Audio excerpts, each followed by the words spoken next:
Hello and welcome back to your therapy guide. I'm Dr. Yadegarfard.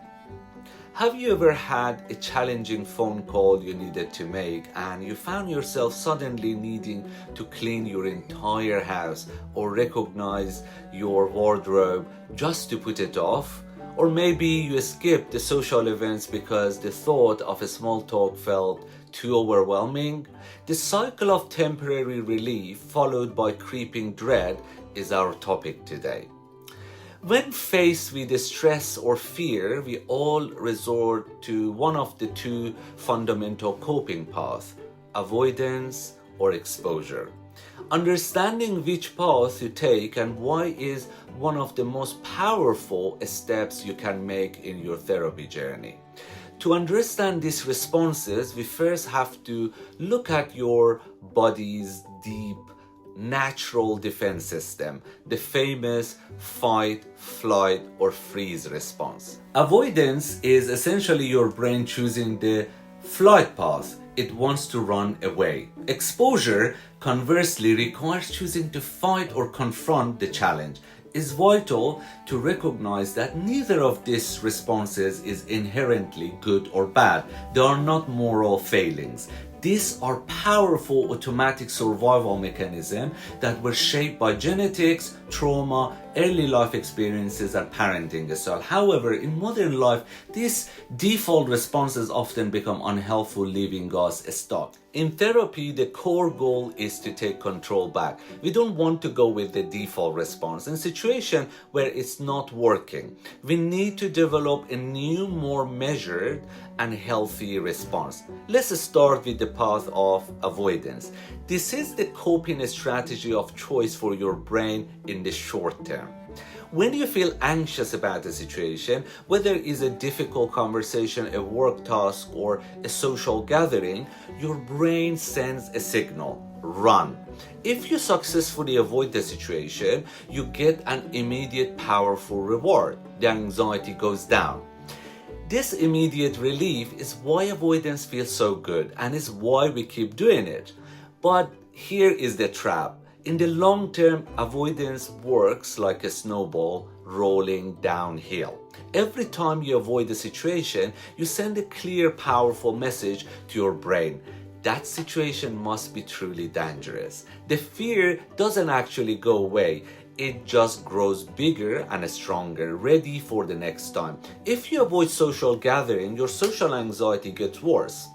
If you avoid opening your bills, for example, your financial anxiety increases. Avoidance is essentially trading your long-term well-being for a brief moment of short-term comfort. Now, let's look at the path of exposure. Exposure is the opposite of avoidance, and it is the key to overcoming anxiety and fear. It involves deliberately yet gradually confronting the source of your stress or fear. Let me be clear, exposure is uncomfortable. In the short term, it often feels worse than avoidance. You will feel that anxiety spike, but there is the therapeutic magic. When you face a feared situation and nothing catastrophic happens, your brain learns a new powerful lesson. We call this habituation or simply getting used to it. Think of it like this. If you're afraid of public speaking and you avoid it, your brain assumes it's a mortal threat. If you give a short 5 minutes presentation, your anxiety will peak, but then it will naturally fade away because you survived. The more you repeat this, the more your brain learns that the initial fear was a false alarm. You are teaching yourself that you have the skills to handle the discomfort and that the feared outcome is highly unlikely. The key to successful exposure is that it must be gradual. We don't throw you into the deep end. We use a concept often referred to as a fear ladder or hierarchy. If you're ultimate goal, for example, is to give a big presentation. The first step might just be practicing your speech alone in a room, then presenting it to one trusted friend, and so on. So as you go through your day, I want you to start noticing your own response patterns.